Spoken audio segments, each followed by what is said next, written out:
¿Cómo estás, Rosa?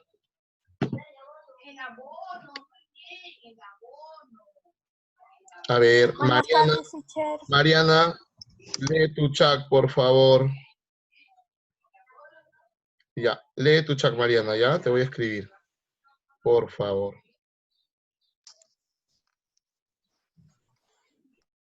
Ujú.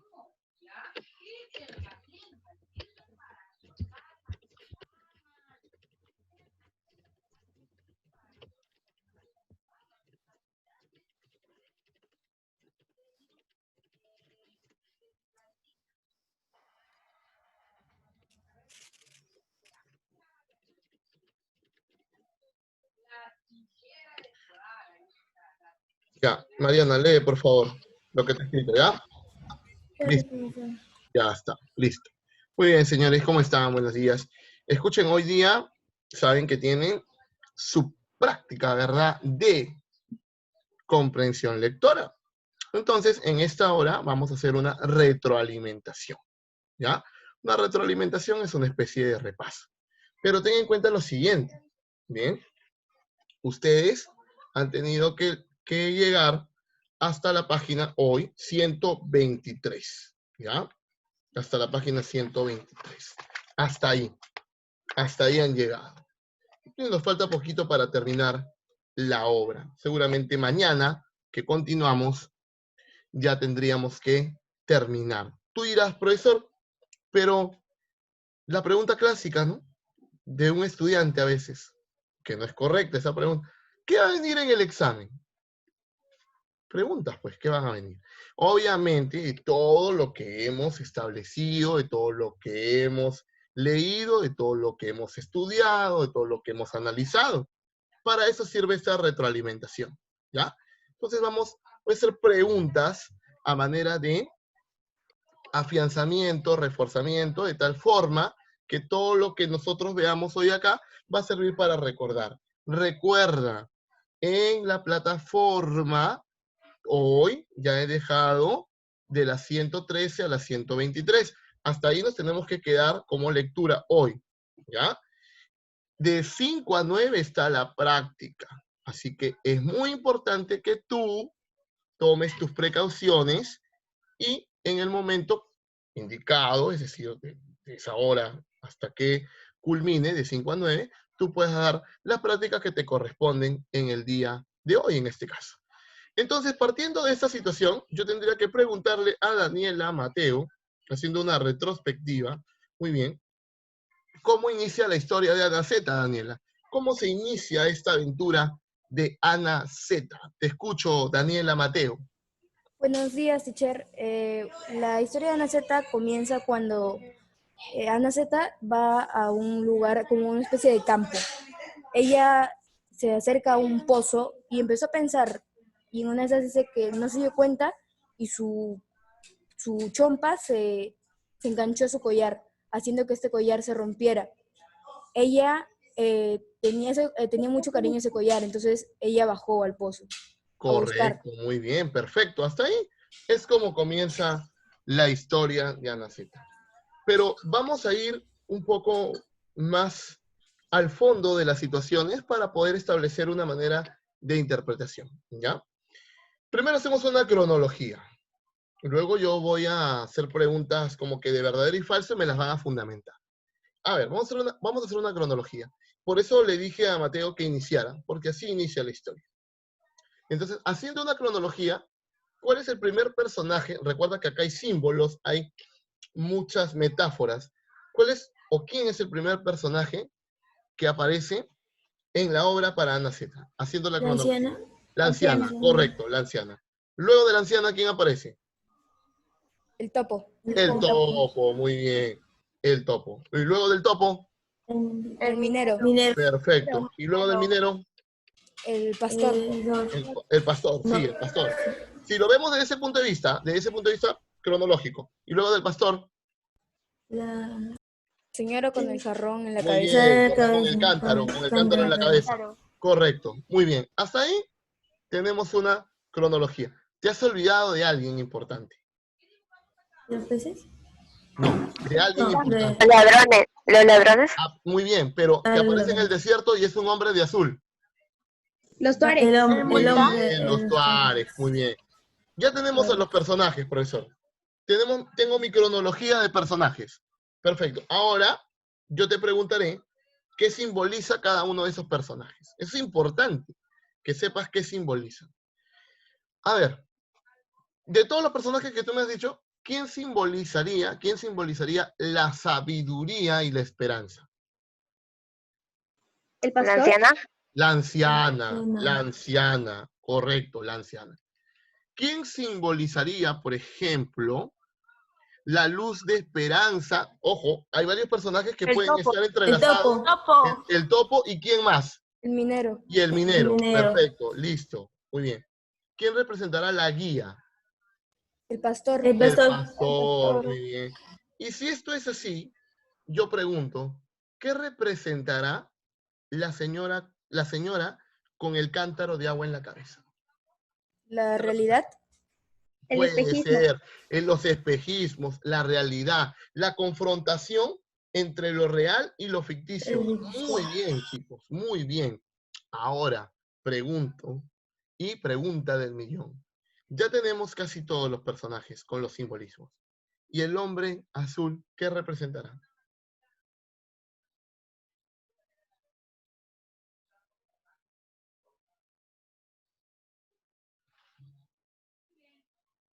¿Qué representará?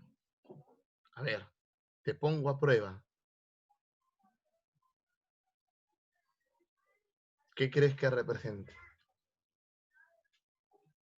Vamos, vamos. ¿Qué representará ese Tuareg que está en el desierto? El misterio puede ser, la maldad Puede ser que represente el puede espejismo. ser, pero no. A A ver, Nadja, ¿te escucho? ¿Te escucho? Puede ser un espejismo, algo, una realidad que se haya imaginado Anaceta. Ya, pero ya dijimos que eso tiene que ver más con la señora del cántaro, pero ese Tuareg, ese hombre de azul, ¿qué podrá representar? Alguien me dijo por ahí de frente, la maldad, la invisibilidad, ya, algo más.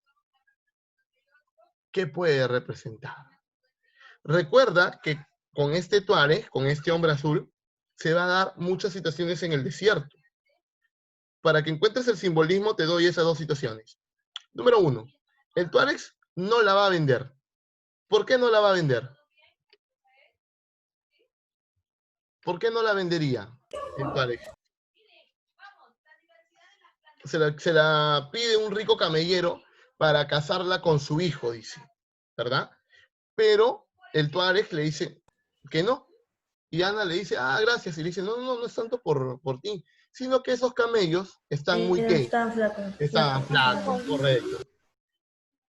A veces pensamos o vemos en una persona, alguna situación, que no necesariamente es la impresión correcta de esa persona. Entonces, ¿qué representaría? ¿Qué simbolismo tendría? La apariencia. La apariencia, muy bien. Las apariencias pueden engañarnos. Un hombre que puede ser hostil, en el fondo puede ser una gran persona. O a veces los estereotipos. Pensamos que las personas que están con si vemos a una persona con un turbante en la calle y con una maleta, el estereotipo te va a enviar, profesor, van a colocar una bomba. El estereotipo manda eso. Y es cerrado. Profesor, una persona con saco y corbata debe ser millonaria. Y eso es un concepto errado.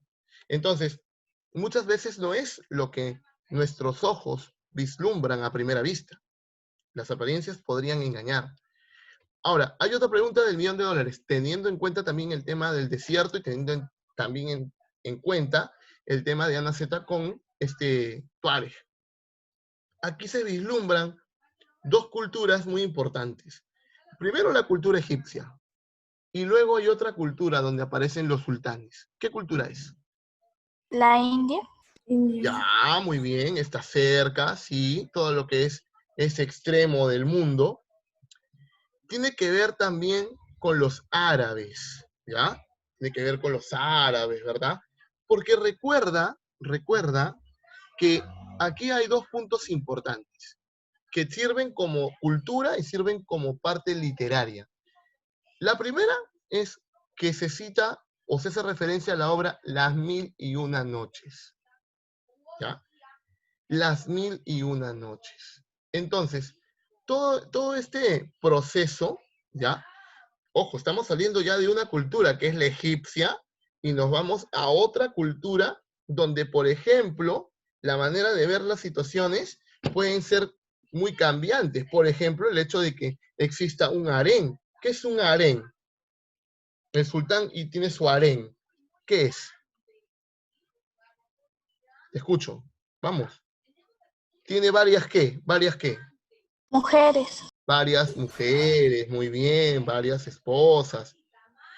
Y ojo, eso se da no solamente en esta cultura que estamos tocando, se dan en otras culturas también. Entonces, aquí aparece la figura del sultán. ¿Ya? Aparece la figura del sultán. Con su harén. Y hace referencia a la gran Sherezade de la historia de las Mil y Una Noches, en donde le cuenta al sultán una serie de historias para que no sigan matando más chicas inocentes. Recuerda que el sultán había sido engañado por su esposa, y bueno, esa historia te la conté, en venganza, empieza a cortarle la cabeza a todas las mujeres, a las damiselas, empieza a casarse, las de esposa primero, y luego al amanecer el verdugo les corta la cabeza. Hace esa referencia literaria y cultural, pero también hay otra referencia en el desierto, cuando habla de un barco que puede sobrevolar. ¿Qué referencia, qué obra es? Te escucho. Peter Pan. No, no es Peter Pan. Dar la vuelta al mundo en 80 Una días. noche de días. La vuelta al mundo en 80 días. 80 días. Dime y sorpréndeme quién es el autor de esa obra. Vamos.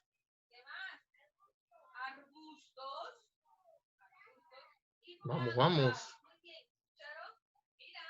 ¿Quién es el autor de esa obra? La vuelta al mundo en 80 días. Julio Verne, muy bien, gran amigo mío, el gran escritor Julio Verne. Y hace la referencia porque justamente este barco, si tú te vas a tu obra y puedes visualizar cómo era el barco, incluso en la ficha te pedía que describieras cómo era el barco, ¿bien? Tiene una especie como si fuera un globo, ¿verdad? Que va a Sí, sobrepasar el vuelo en el firmamento. Y para ello hay una tormenta ¿de qué? En el desierto, tormenta ¿de qué puede haber? arena. De arena, de arena. Tormenta de arena. Y ahí podemos visualizar también la conversación con el constructor justamente de esta nave, porque muchos piensan cuando hablan de naves que son, ¿no? Digamos, las naves voladoras, o qué sé yo, los aviones. La nave, un barco también es una nave. ¿Ya? Un barco también es una nave. En este caso, ya, pues sale de los parámetros porque es una nave que va a, digamos, va a emprender una especie de vuelo, pero también eso es metafórico. Porque recuerda que toda la obra son metáforas, son simbolismos. Entonces yo te lo puedo trasladar esto a otro curso. ¿Qué lenguaje se utiliza en la obra que tienes que interpretarlo? ¿Qué lenguaje? Connotativo. Connotativo, muy bien. El lenguaje connotativo, porque tienes que interpretarlo. Denotativo no tanto, porque no tendrías que interpretar absolutamente nada. Entonces, esa es la importancia. Ahora, otras preguntas, por ejemplo. A ver, vamos a continuar. ¿Verdadero o falso? Verdadero o falso. A ver, chicos, verdadero o falso. La anciana estaba en el pozo y estaba esperando a que Ana Z volviera para salir con ella del pozo. ¿Verdadero o falso? Falso. Falso. Recontra falso. En ningún momento dice eso, ni siquiera se infiere esa situación. Segundo aspecto. Ana Z quería intercambiar con los niños una figura donde había un caballo negro. Y para hacerlo, tenía varias... Momento, todavía no acabo. Tenía varios elementos que había juntado a lo largo del camino, y entre uno de ellos tenía una linterna que le había robado al minero. ¿Verdadero o falso?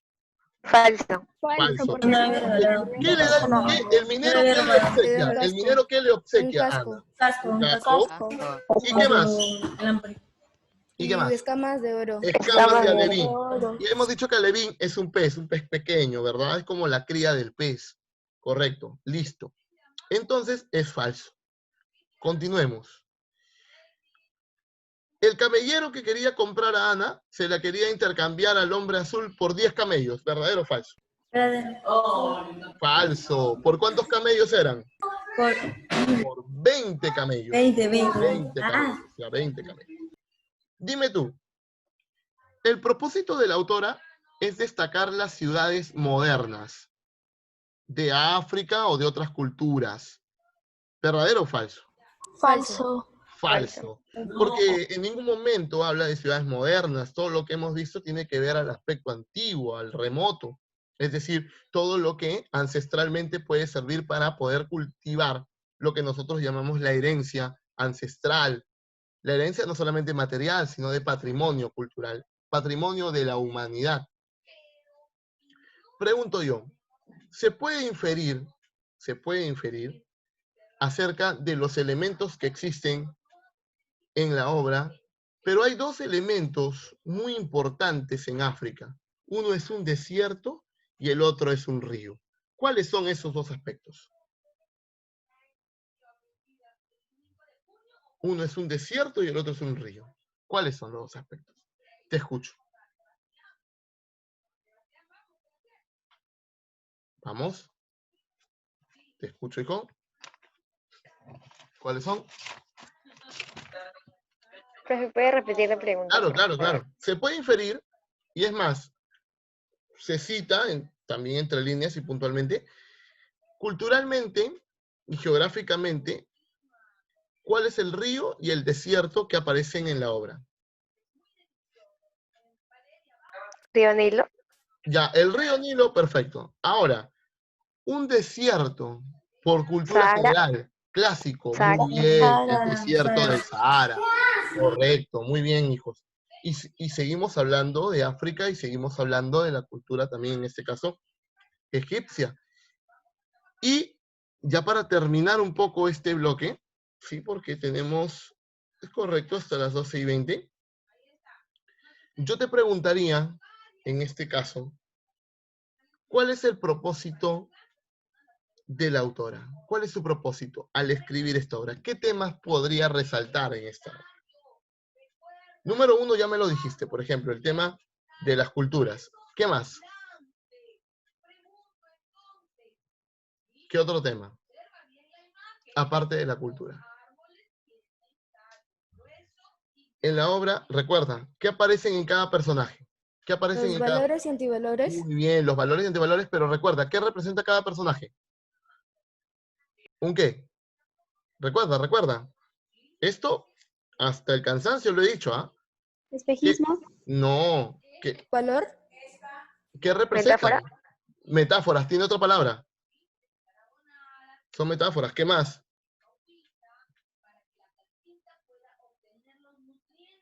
¿Qué más? Vamos, chicos. ¿Qué son? Simbolismos. Los personajes simbolizan esperanza, simbolizan luz en la oscuridad, guía. Eso no te puedes olvidar, ¿ya? No puedes olvidarte de eso.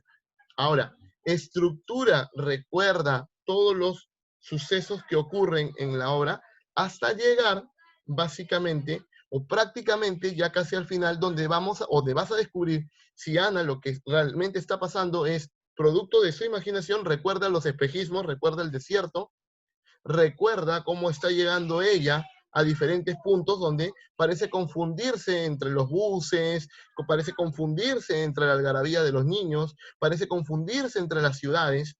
Eso tendríamos, o tendrías tú que analizar si en verdad es ficticio o es real, o es producto de una realidad que existe solamente en la mente de Ana Z. Pero sea cual sea la situación, Ana Z representa también los cambios de la adolescencia. Los cambios de la adolescencia psíquicos y físicos, que hacen de ella una niña con las cualidades que ya conocemos. Curiosa, intrépida, valiente y, ¿qué más? Por Imprudente. ejemplo, muy imprudente, también es imprudente, porque mucho pregunta. Bien, chicos, hasta ahí nos vamos a quedar. Les deseo el mayor de los éxitos en su práctica. Lean bien, analícenlo bien, por favor, con bastante bastante análisis. No respondan por responder. Tampoco digo que se tomen su tiempo porque tienen un tiempo obviamente prudencial, pero sí tienen que tomar todas las medidas del caso al momento que lean la premisa, la pregunta, las alternativas, para que puedan contestar airosamente. Les deseo el mejor de los éxitos. Sé que si se concentran como ustedes saben hacerlo, lo van a dar muy bien. Todas las bendiciones del caso. Nos vemos. Hasta pronto. Cuídense mucho. Hasta pronto, profe. Gracias. Cuídense, profesor.